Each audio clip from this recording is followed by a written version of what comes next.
하나님 말씀은 에스라서 5장 1절부터 5절 말씀까지입니다. 제가 봉독합니다.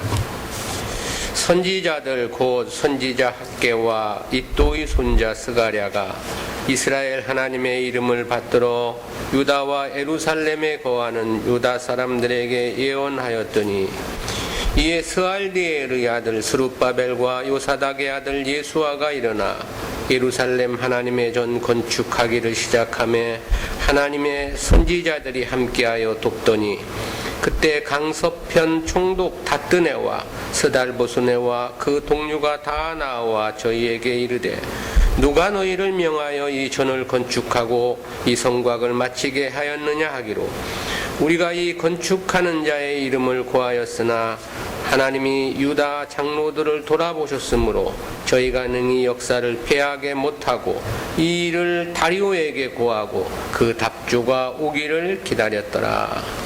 아멘. 재개된 성전 공사라는 제목으로 말씀을 듣습니다. 에스라 5장도 BC 537년 바벨론 제1차 포로귀환에 이어 성전이 재건된 BC 516년까지를 기록한 본서의 전반부입니다. 그 중에서도 이 본장은 BC 536년 중단된 성전 재건이 약 16년 만에 재개된 역사에 대한 기록입니다. 이러한 본장은 크게 둘로 구분이 되는데요. 전반부에 해당하는 1절부터 5절은 선지자들의 동료에 의한 성전 재건공사 개시와 관련한 기사입니다. 그리고 후반부인 6절부터 17절은 총독 다뜨네가 다리오 왕에게 올린 상소장을 소개하고 있는데요. 따라서 5장은 주제가 크게 둘로 구분이 됩니다. 그중 본단락은 재개된 성전 재건 공사와 관련한 말씀입니다. 그동안 16년 동안이나 중단되었던 성전 재건 공사였지요. 그러나 바사 제국의 새로운 통치자가 즉위함으로써 공사를 재개할 수 있는 여건이 조성되었던 것으로 보입니다. 고레스 캄비세스 시대가 지나가고 다리오가 새롭게 왕위에 올랐기 때문인데요. 물론 성전 공사 재건의 배경에는 선지자 학개와 스가랴의 역할이 있었습니다. 사마리아인들의 방해로 성전 재건이 중단되었다고 그랬죠. 그러자 귀환민들은 점차 신앙의 열정까지도 식어갔던 것으로 사료됩니다. 따라서 하나님의 뜻은 망각한 채 자신들의 안위에만 집착하고 있었습니다.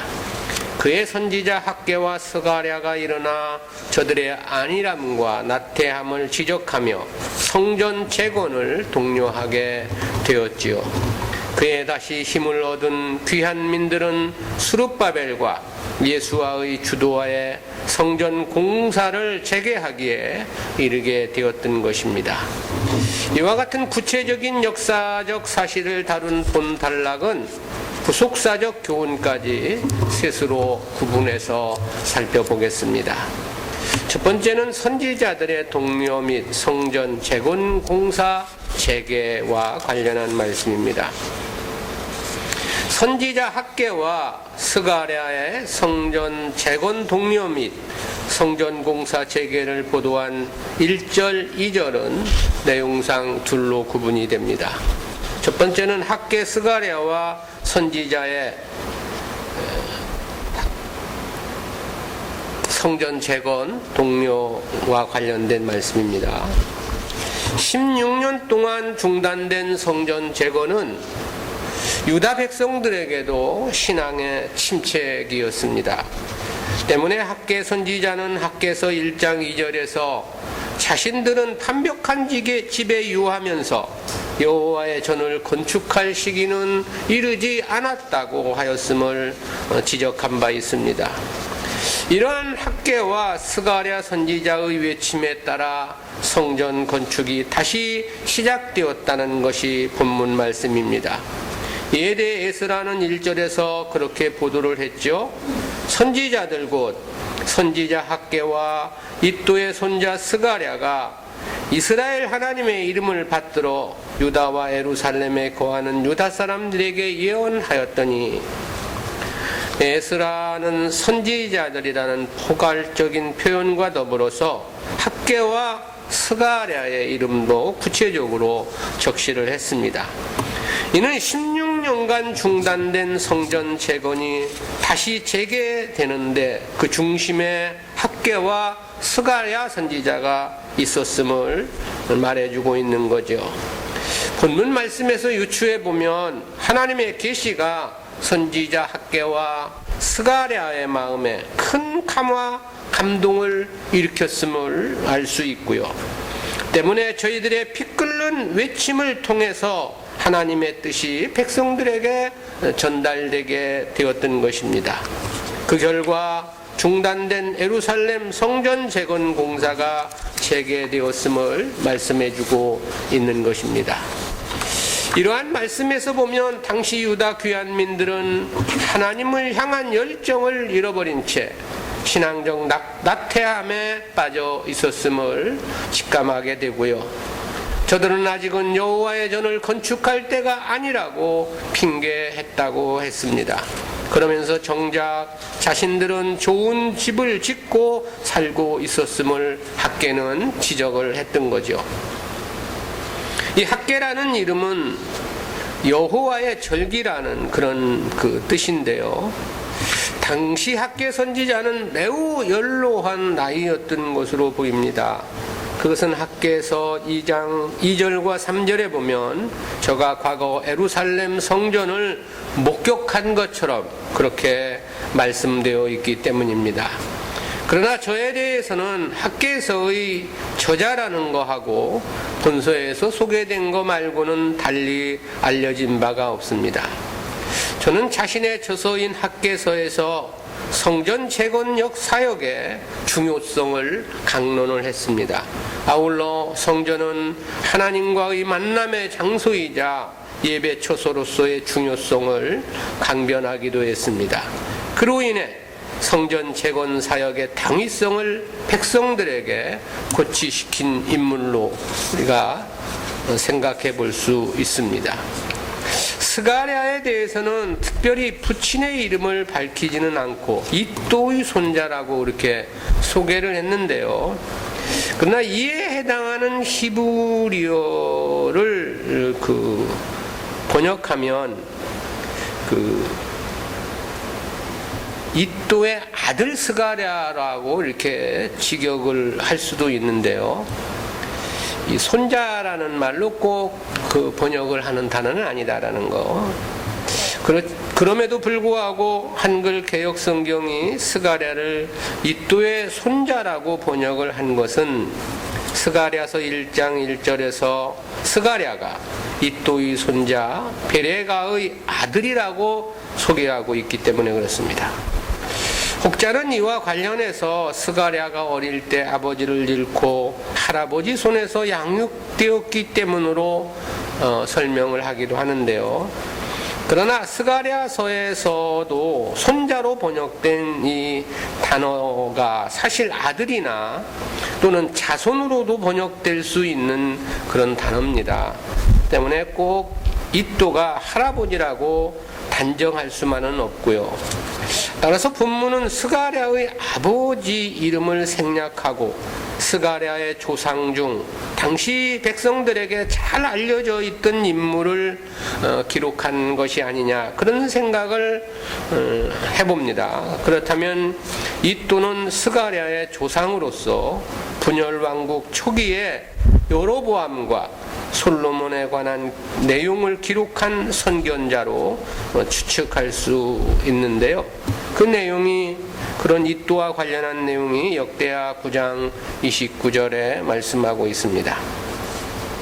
이 스가랴의 이름의 뜻은 여호와께서 기억하셨다, 그런 뜻입니다. 저는 성전에 대한 예언 사역에 큰 비중을 두었다는 점에서 학계 선지자와 공통점을 갖습니다. 그런데 학계는 직설적인 표현으로 성전 재건을 독려했지요.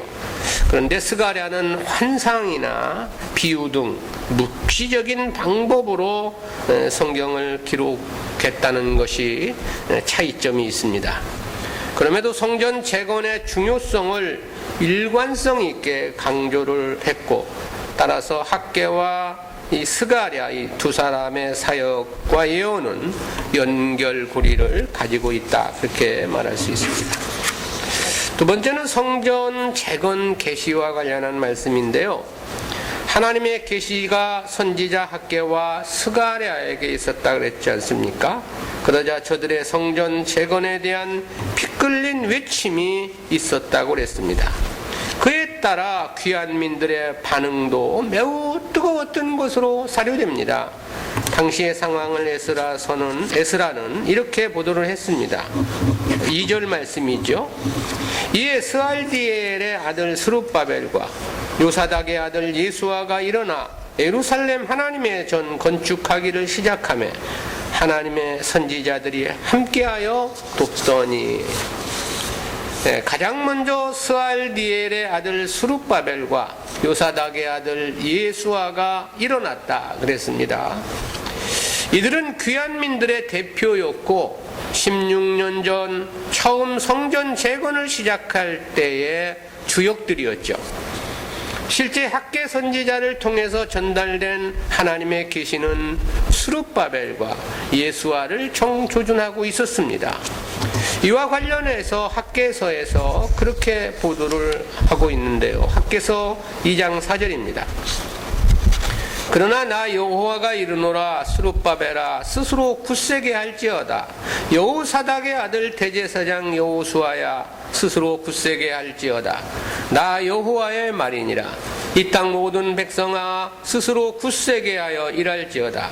내가 너희와 함께 하노라. 만군의 여호와의 말이니라 그랬습니다.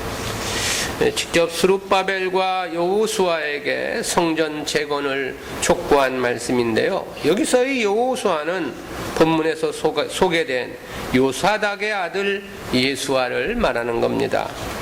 이처럼 하나님의 계시가 직접 스룹바벨과 예수아를 향한 것은 저들이 당시의 총독이고 대제사장이었기 때문입니다. 스룹바벨에 대해 학계서 1장 1절에서는 총독이라고 그렇게 호칭을 하고 있습니다. 따라서 스룹바벨은 당시 귀한민들을 통치하는 바사의 관리라고 말할 수 있습니다. 그러므로 스룹바벨과 예수아는 각각 메시아적인 왕권과 제사장직을 대변하는 인물이었던 것이죠. 그리고 유다가 다시 일어나 성전 재건 역사를 계시한 시점은 학계가 이러한 하나님의 말씀을 선포한 지 24일 만이었습니다. 그것은 학계서 1장 1절에서 확인이 되는데요. 거기 보면 여호와의 말씀을 선포한 날을 다리오 왕 2년 6월 초하루라고 그랬습니다. 그런데 성전 재건을 계시한 날은 1장 15절에서 다리오 왕 2년 6월 24일이라고 그렇게 기록을 해주고 있죠. 어찌 보면 매우 즉각적인 반응이라고 말할 수 있겠습니다. 혹자는 학가와 스가랴 선지자를 통해서 그 당시 유다인들의 마음을 돌려놓았는데 그것은 마치 망치로 휘두르는 것 같은 영향력을 낳았다고 평가하기도 했습니다. 그만큼 획기적이고 즉각적이며 뜨거운 반향을 일으켰다라는 뜻이겠죠. 한편 스알디엘의 아들 스룹바벨과 요사닥의 아들 예수아가 일어나라고 할 때 이 일어나라는 원어의 의미는 무슨 누워있거나 앉아있거나 하다가 일어섰다 그런 뜻이 아닙니다. 어떤 중대한 일의 수행에 앞서 마음의 각오와 결단을 뜻하는 그런 단어입니다. 스룹바벨과 예수아 그리고 백성들 모두가 한 마음의 결단이 있었다 그런 뜻인 거죠. 역시 이러한 결과는 하나님께서 저들의 마음에 감동을 주셨기 때문이다. 그런 생각을 해볼 수 있습니다. 결국 그로 인하여 나태함에 빠져있던 저들의 신앙은 마치 스프링의 반사작용처럼 즉각적이고 폭발적인 반응이었던 것으로 사료되죠. 그러자 하나님의 선지자들이 함께하여 돕더니 그랬습니다. 학개와 스가랴도 성전 재건 역사에 동참을 했다는 그런 뜻이죠. 즉 저들은 성전 재건 시작만을 독려한 것이 아니었던 것입니다. 저들도 성전 재건 공사에 적극적으로 동참을 했음을 밝혀주고 있는 거죠. 아마 스룹바벨과 예수아는 성전 재건 실무를 감독하는 일을 했을 겁니다. 그렇다면 학개와 스가랴는 하나님의 말씀을 통해서 계속적으로 저들의 신앙과 정신적인 측면을 지도함으로 돕지 않았을까, 그런 생각을 해볼 수 있겠습니다. 학개서에서 보면 성전 재건 개시 이전은 신앙의 안일함에 빠져 있었습니다. 따라서 개인의 안락만을 추구하는 유다 귀환민들을 질책하는 강한 메시지를 토해냈었습니다. 그러나 성전 재건 공사가 개시되자 전능하신 하나님의 도우심으로 반드시 완성될 것이란 메시지를 저들에게 그런 말씀으로 격려하는 것을 볼 수 있는데요. 그리고 스룹바벨에 대한 구원의 축복 약속도 선포했습니다. 그것이 학개서 2장 20절부터 23절 말씀인데요. 이렇게 기록되어 있습니다. 그날 24일에 여호와의 말씀이 다시 학개에게 임하니라. 가라사대 너는 유다 총독 스룹바벨에게 고하여 이르라. 내가 하늘과 땅을 진동시킬 것이며 열국의 보좌를 엎을 것이요 열방의 세력을 멸할 것이요 그 병거들과 그 탄자를 엎드러뜨리리니 말과 그 탄자가 각각 그 동무의 칼에 엎드러지리라. 나 만군의 여호와가 말하노라. 스알디엘의 아들 내 종 스룹바벨아, 나 여호와가 말하노라. 그날에 내가 너를 취하고 너로 인을 삼으리니 내가 너를 택하였음이니라. 만군의 여호와의 말이니라. 하나님께서 열방을 멸하실 때 스룹바벨만은 구원을 얻으며 도리어 존귀케 될 것이라는 축복을 약속해 주신 건데요. 이러한 말씀들은 스룹바벨은 물론이거니와 모든 유다 백성들 가슴에 더욱더 감사한 마음으로 뜨거워졌을 것이란 생각을 해보게 됩니다. 왜냐하면 실제 하나님 백성들에게 이러한 하나님의 은혜의 약속보다 더 신이 나고 더 힘을 돋게 하는 일은 없을 것이기 때문에 그렇죠. 두 번째는 총독 다뜨네의 상소입니다.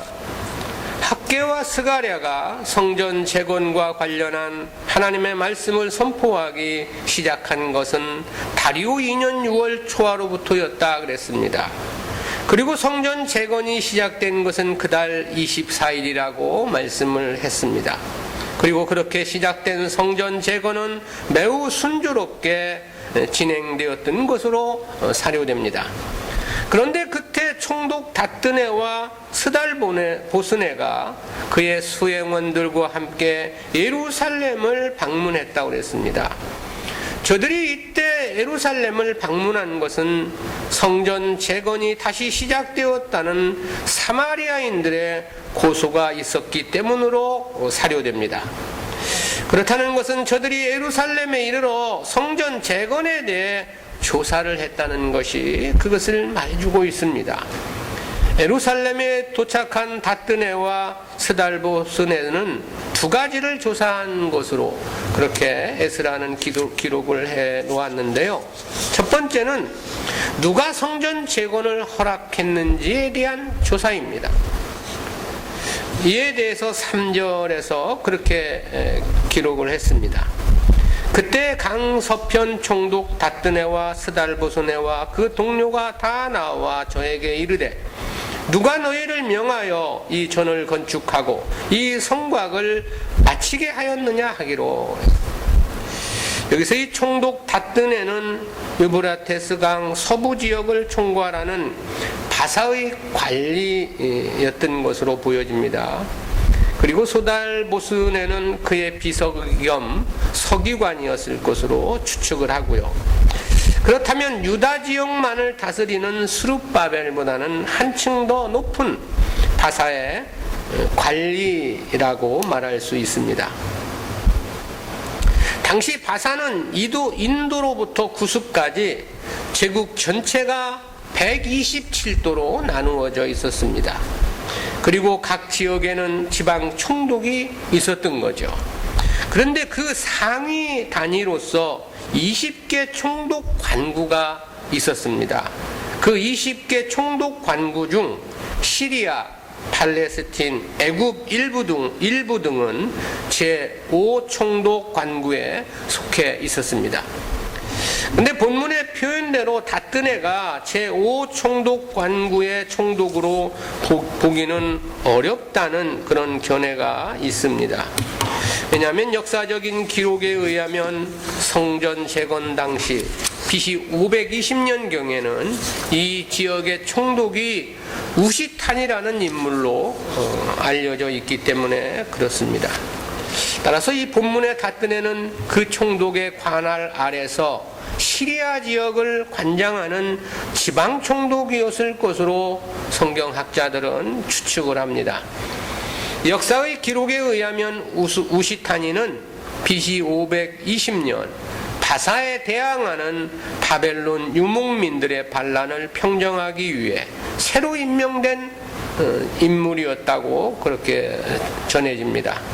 따라서 우시타니는 자신이 관할하는 지역에서 혹연 반란이 일어날까봐 총독 다뜨네로 하여금 성전 재건 사업을 살펴 보고할 것을 명한 것으로 그렇게 이해를 하는 것입니다. 아무튼 저들은 예루살렘을 찾아와서 누가 너희를 명하여 이 전을 건축하고 이 성곽을 마치게 하였느냐라고 질문을 했던 것이지요.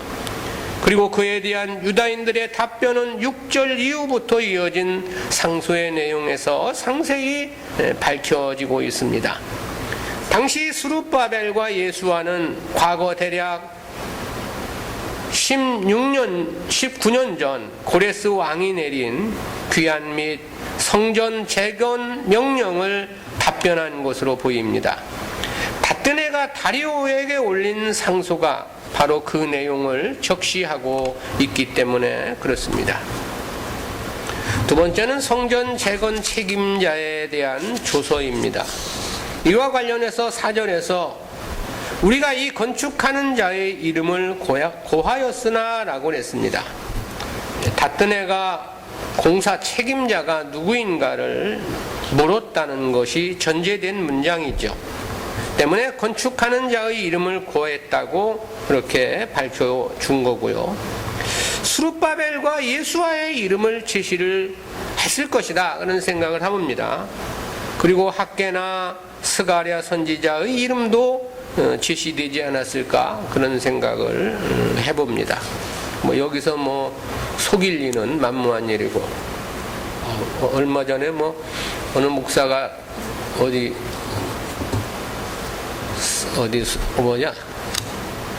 사우나를 갔다고 그랬나 온천을 갔다고 했나, 근데 그것을 안 갔다고 속였다 그런 얘기가 보도에 나오던데, 목사가 그런 것까지 꼭 속여가지고 얘기할 필요가 뭐가 있나 이런 생각을 해보고, 어쨌든 영적인 측면에서 보면 성전 재건에는 또 이 스가랴나 학개 선지자가 또 책임자였기 때문에 그들의 이름도 제시됐을 것이 아니냐 그런 생각도 해보는 거죠. 그리고 이에 대한 결론에서 5절에서 그렇게 보도를 했습니다. 하나님이 유다 장로들을 돌아보셨으므로 저희가 능히 역사를 패하게 못하고 이 일을 다리오에게 고하고 그 답조가 오기를 기다렸더라. 하나님의 특별하신 은총에 의해 저희가 성전 재건 역사를 패하지 못했다 그랬습니다. 하나님의 특별하신 관심이 저들에게 있었다는 증거고, 따라서 하나님의 적극적인 도우심의 은혜 또한 있었다, 그런 뜻이죠. 그러므로 그 결과의 조치에 대해서는 저희가 능히 역사를 폐하지 못했다고 그랬습니다. 권력의 강압적 힘으로 공사를 중지시키지 못했다, 그런 뜻이죠. 그리고 당시 조사한 내용을 상소에 그대로 적시하여 다리오 왕에게 보냈고, 저들은 그에 대한 다리오 왕의 답조가 오기를 기다렸다, 그렇게 말씀하고 있는 거죠. 처음 16년 전 사마리아인들의 회방 때는 하나님의 이러한 역사에 개입이 없었습니다. 때문에 그때는 성전 재건이 중단될 수밖에 없었죠. 그것은 70년 포로라는 하나님의 말씀의 성취를 위함이었음을 우리가 앞에서 살펴보았습니다. 그러나 이제는 그 70년 포로라는 예언을 성취해야만 하는 시점이 다가오게 된 거죠. 그 70년이 불과 5년 정도 남은 때였기 때문이었습니다. 그러므로 이와 같은 하나님의 특별하신 도우심의 은혜가 있었던 것이 아니냐라는 거죠. 역시 성도의 믿음의 행위나 헌신도 성도들의 힘만으로는 되는 것은 아니라는 교훈을 깨닫게 됩니다. 하나님의 도우심의 은혜가 절대적으로 필요하다는 사실이죠. 따라서 성도는 절대 자기를 자랑해서는 안 되며 자랑할 수 없는 것이다 라는 것. 왜냐하면 실제 모든 역사는 하나님이 하시는 것이지 사람이 하는 것은 아니기 때문에 그렇습니다. 우리는 이러한 말씀을 통해서 세 가지 구속사적인 의의를 생각해 봅니다. 첫 번째, 교회 지도자는 오직 하나님 말씀만을 전해야 한다는 그런 교훈입니다. 그것은 학개와 스가랴가 이스라엘 하나님의 이름을 받들어 유다와 예루살렘에 거하는 유다 사람들에게 예언하였다고 한 말씀에서 깨닫는 교훈입니다. 실제 학개와 스가랴가 전한 것은 학개서나 스가랴서를 보면 하나님께로부터 직접 받은 계시만을 전달했음을 우리가 확인해 볼 수 있습니다. 실제 선지자는 하나님께로부터 받은 말씀만을 바르게 전하는 사역자라고 말할 수 있겠죠. 따라서 하나님의 뜻이 아니라 자기 말을 전한다면 그것은 선지자일 수가 없는 거겠죠. 또한 하나님의 말씀에 자기 인간의 생각을 뒤섞어 전하는 것 역시 진정한 선지자로는 볼 수 없는 것입니다. 원리가 그렇다면 오늘날은 바른 성경 해석과 그 해석된 성경 말씀만을 전하는 것이 진정한 주의 사역자라고 말할 수 있을 것입니다. 자기 말을 한다거나 인본주의적인 생각을 성경에 뒤섞어서 전하는 것 역시 올바른 주의 일꾼은 아니지 않느냐, 그런 생각입니다. 복음 사역자가 오직 하나님의 말씀만을 전해야 하는 이유는 명백합니다. 그것은 실제 하나님 백성들의 구원은 사람의 말로 되는 것이 아닌 까닭에 그렇죠. 인간의 수단이나 방법으로 되는 게 아닙니다. 오직 하나님의 말씀이 맺게 하는 열매인 거죠. 때문에 바울은 고린도 교회를 향해 자기와 아볼로는 씨를 심고 물을 준 역할일 뿐이라고 말하고 있죠. 성도들의 생명을 자라게 하는 것은 오직 하나님께서 하시는 일이라고 말했습니다. 사실이 그런 것입니다. 때문에 교회 지도자는 절대 인간적인 방법으로 사람을 모으려 해서는 안 됩니다. 또한 그런 방법으로 사람들을 교회에 붙잡아 두려 해서도 안 되는 거죠. 그리하면 결국 거기에 모여지는 것은 세상 사람들의 잔치일 수밖에 없는 것입니다. 결코 생명의 역사는 불가능하다라는 거죠. 생명의 역사는 하나님의 말씀이 하는 것이지 사람이 하는 일이 아니기 때문에 그렇다라는 것입니다. 두 번째는 성도는 주님을 위한 일에 멈춤이 없어야 한다, 그런 교훈입니다. 그것은 16년 동안 성전 재건이 중단됨으로 침체된 유다 백성들의 신앙을 통해서 생각해 보는 교훈입니다. 학개 선지자는 당시 유다 귀환민들을 향하여 판벽한 집에 거하였다고 이야기했습니다. 그리고 하나님의 성전에 대해서는 아직 건축할 시기가 이르지 않았다고 했음을 질책했습니다. 그야말로 심각한 무사안일, 나태한 신앙으로의 추락이 아니었느냐, 그런 지적을 하지 않을 수 없는 거죠. 이러한 저들의 신앙의 나태함은 결국 여호와 하나님을 위한 역사에 두 손을 놓고 있었기에 벌어진 결과가 아니었느냐라는 것입니다. 그러므로 성도가 주님을 위한 일을 하지 않게 되면 거기서는 필연적으로 신앙의 나태를 피할 수는 없다라는 거죠. 따라서 성전 재건이 현실적으로 불가능했다면 그것이 무엇이든 하나님을 위한 다른 일이라도 찾아서 해야 했다라는 거죠.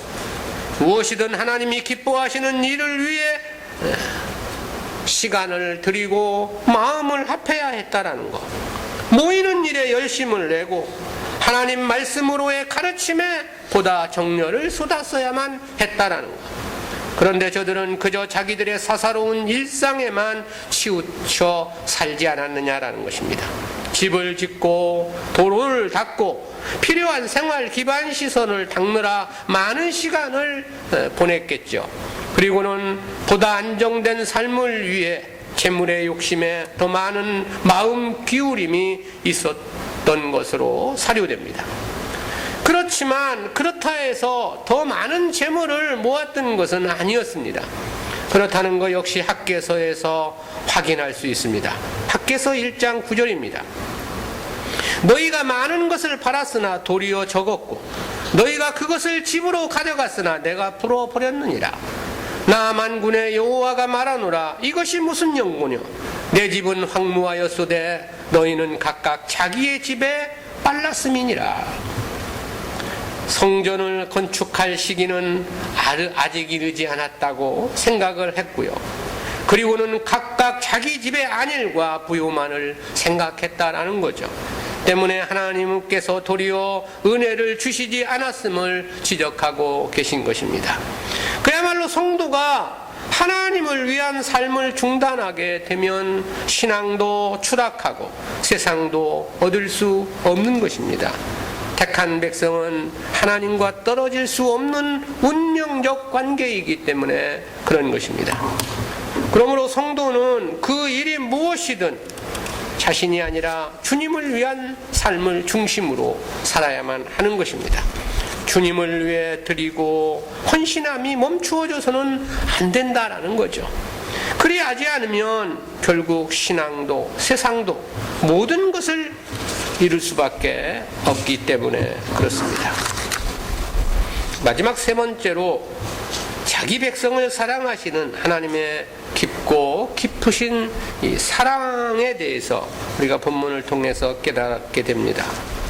그것은 16년 동안 성전 재건을 중단케 하신 하나님의 섭리에서 깨닫게 되는 교훈인데요. 16년 전 당시 귀환민들의 신앙은 매우 뜨거웠습니다.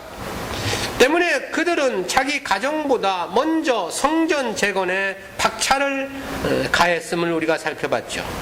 그러나 성전 재건은 사마리아인들의 회방으로 시작하자마자 중단할 수밖에 없었습니다. 그리고 그 세월이 16년이 흐른 시점이 된 거죠. 그런데 그 16년 동안 변한 유다 백성들의 삶을 보면 생활 기반은 거의 완성이 되고 어느 정도 안정적인 삶을 살고 있었던 것이 아니냐, 그런 생각을 해봅니다. 그것이 학개 선지자가 학개서 1장 2절에서 저들을 향해 판벽한 집에 거주하는 것이 옳으냐고 지적하면서 밝혀주고 있는 말씀입니다. 여기서 이 판벽한 집이란 지붕이 있는 반듯한 집이라는 그런 뜻입니다.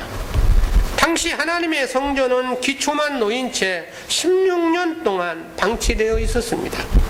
잡초만이 무성하지 않았을까, 그런 생각을 해볼 수 있습니다. 따라서 그런 성전과 비교하면 유다 귀환민들은 생활 기반을 어느 정도 갖추고 살고 있었음을 말해주고 있는 거죠. 근데 이러한 저들의 안정된 삶은 실제 성전 재건이 중단되지 않았다면 감히 실현될 수 없었을 것이다. 그런 생각을 해보죠.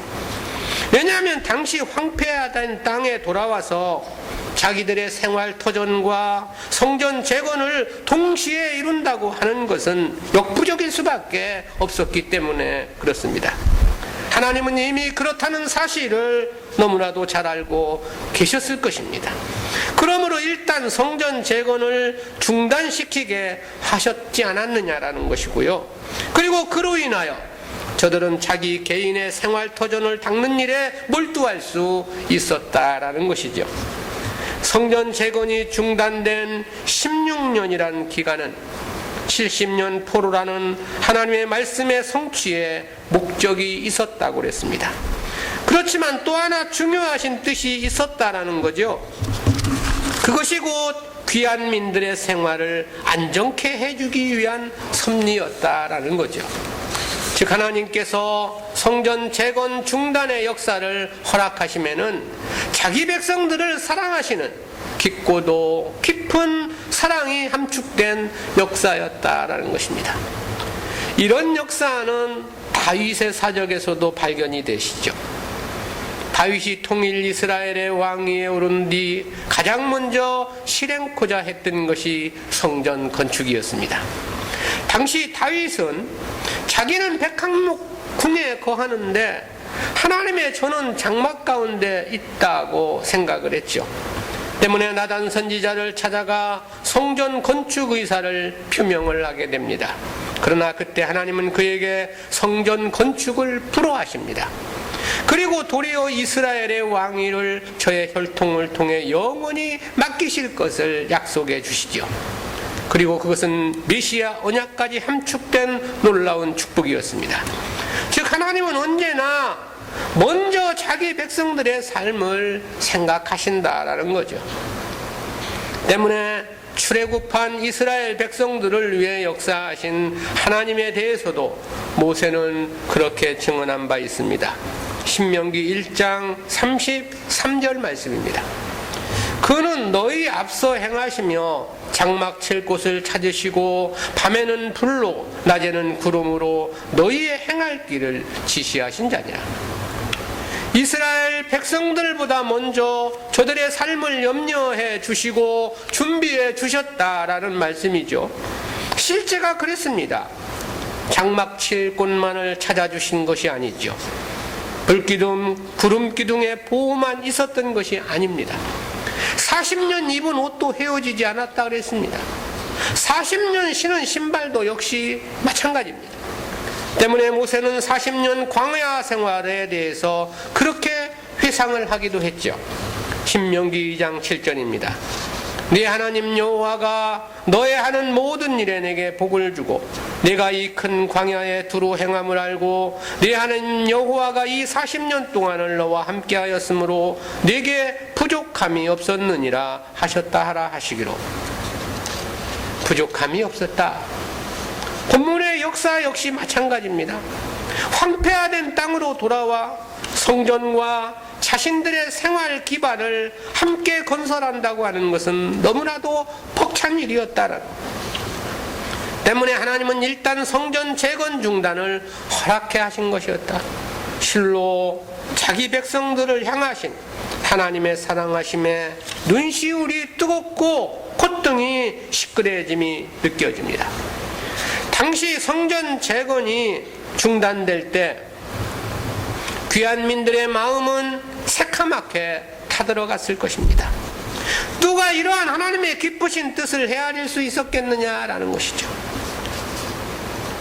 우리가 오직 주님의 뜻에 순종으로 살아야만 하는 이유입니다. 나보다 먼저 주님을 생각해야 하는 이유이기도 하고요. 나를 위함보다 주님을 위한 삶을 살아야만 하는 이유이기도 합니다. 그것은 하나님께서 먼저 우리를 생각하시고 우리를 위해 역사해 주시는 까닭의 그런 거죠. 우리가 살아가는 것이 우리의 힘이 아닌 것입니다. 하나님의 은혜의 결과이기 때문에 그런 거죠. 한 주간도 하나님의 은혜를 생각하며 감사함으로 살아가는 한 주간이 되십시다. 기도합니다. 사랑의 하나님, 은혜를 감사합니다. 오늘은 재개된 성전 재건 공사와 관련한 말씀을 들었습니다. 왜 16년 동안이나 성전 재건이 중단케 되었는지, 하나님의 크고 깊으신 사랑의 역사에 대해서도 생각해 보았습니다. 주여, 저희들에게 귀한 하나님의 은혜 속에 살아갈 수 있도록 도와주심 진실로 감사하고, 하나님이 우리를 위하시고 우리를 위해 역사하는 것만큼은 할 수 없겠지만 우리가 마음과 뜻을 다해 주님을 위한 삶을 살아갈 수 있도록 주여 도와주시고 함께해 주옵시기를 간절히 빌고 소원합니다. 나보다 먼저 하나님을 생각하게 하시고 내 일보다 하나님의 일을 먼저 생각하게 하셔서 하나님이 기뻐하시는 삶만으로 우리의 일생이 하나님께 드려지는 삶이기를 간절한 마음으로 빌고 소원합니다. 감사드리옵고 예수님의 이름으로 기도드리옵나이다. 아멘.